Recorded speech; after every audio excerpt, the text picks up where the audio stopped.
आप सबको आपका मालिकाना हक मिल जाएगा। लेकिन साथियों, एक बात का ध्यान रखना कि जब ढोल खुले वोटा के तो मेरा सर झुकना नहीं चाहिए मुख्यमंत्री जी के सामने कि आपने कहा था कि ये 500 गांव मेरे परिवार हैं, मेरे परिवार के लोग हैं। तो कहीं वोटों में कहीं आप कमी रह गई तो मुख्यमंत्री सामने आपके भाई, आपके बेटे का सर झुक जाएगा, फिर आपकी वकालत हम कैसे करेंगे। दूसरा, मैं सिर्फ यही मानो लक्ष्मण जी का नाम रह गया ना, ये तो दिया था मैंने,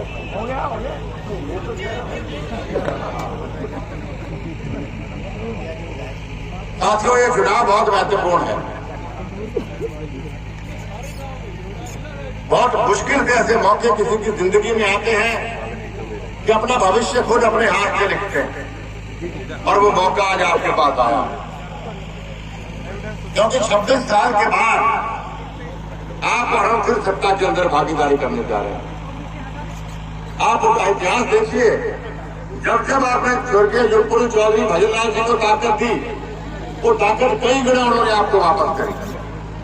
ये सारे की यूनिवर्सिटियां चौधरी भजनलाल जी की देन है। सारे यूनिवर्सिटियां रोजगार दिए, एक महीने में 3-3 हफ्ते आपकी नहरों में पानी ज्यादा करता था। घर से बुला बुला के हमने रोजगार दिए लोगों को।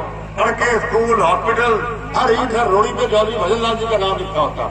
वो इसलिए क्योंकि आपने धार जिले के लोगों ने चौधरी भजनलाल जी को ताकत दी। तो वही बात आज फिर है, जितना जितना ताकतवर आप मुझे बनाएंगे उतनी ताकत आपको कई गुना रूप में वापस मिलेगी। जैसा मैंने कहा, मालिकाना हक की बात आपसे काम में, तो इसलिए साथियों को चूक मत कर देना। ये लोग बहकाने बरकराने आएंगे, कोई जात बिरादरी की बात करेगा, कोई प्रलोभन देगा, लेकिन चौधरी भजनलाल जी की बात को आप याद रखना कि रिश्तेदार आए, दोस्त आए दबाव बनाने के लिए, उनका मान सम्मान करो, सब कुछ करो, हलवा खाओ, चूरमा खाओ, लेकिन वोट चौधरी भजनलाल जी परिवार जाएंगे, उनका अधिकार वोट के ऊपर। कुछ बात को आपने याद रखना। आज बड़ी हैरानी मुझे होती है कि भूपेंद्र हुड्डा, दीपेंद्र हुड्डा आपके बीच में वोट मांगने के लिए आते हैं। 10 साल उनकी सरकार रही, 10 साल में सबसे बड़ा भेदभाव अगर भूपेंद्र सिंह हुड्डा ने किसी हल्के के साथ किया तो वो आदमपुर हल्के के साथ किया, आप जानते हैं। मैं 2010 जून की बात आपको याद दिलाना चाहता हूं, जब हमारे इलाके के साथ जबरदस्त भेदभाव हो रहा था रोजगार के मामले में, पानी के मामले में, विकास के मामले में। तब चंडीगढ़ में 2010 को विधानसभा घेराव करने मैं गया था, मेरे साथ 10 साल उनकी सरकार रही। 10 साल में सबसे बड़ा भेदभाव अगर भूपेंद्र सिंह हुड्डा ने किसी हल्के के साथ किया तो वो आदमपुर हल्के के साथ किया, आप जानते हैं।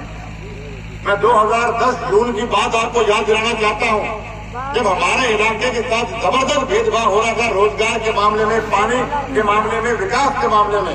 तब चंडीगढ़ में 2010 को विधानसभा घेराव करने मैं गया था, मेरे साथ डंडोरी से 500 गांव के इलाके के लोग मेरे साथ भी गए थे, पूरे आदमपुर हल्के के लोग गए। आपको याद है कि नहीं याद है? लाठियां पड़ी थी आपको, हमारे ऊपर मेरा ही हाथ भी टूटा था उसके अंदर। आप गए थे, कुछ साथी हाथ खड़ा कर रहे हैं कि हम लोग वहां साथ गए थे, लाठियां पड़ी थी। तो एक लाठी मारने वाला आदमी वोट मांग रहा है, एक लाठी आपके लिए खाने वाला आदमी वोट मांग रहा है। ये फैसला आप लोगों ने करना। क्योंकि दीपेंद्र हुड्डा का बयान में भाषण सुन रहा था कल, उसने कहा कि हमें वोट दो, हमारी सरकार अगली बनेगी, आपको हम आपके काम करेंगे। तो साथियों, 10 साल जब आपकी सरकार थी, आपको कितने रुपए का काम करने के, और सरकार 2024 में बनेगी, इसलिए वोट आज दे दो। अरे भाई, 2 साल तो भारतीय जनता पार्टी की सरकार डंके के चोट पे है, 2 साल तो काम ले लें हम आपको।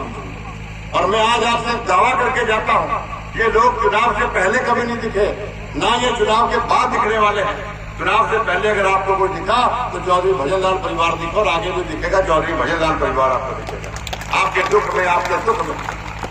इसलिए साथियों, बहकना नहीं है, ये मौका हमारे पास आया है। एक मजबूत प्रधानमंत्री हमें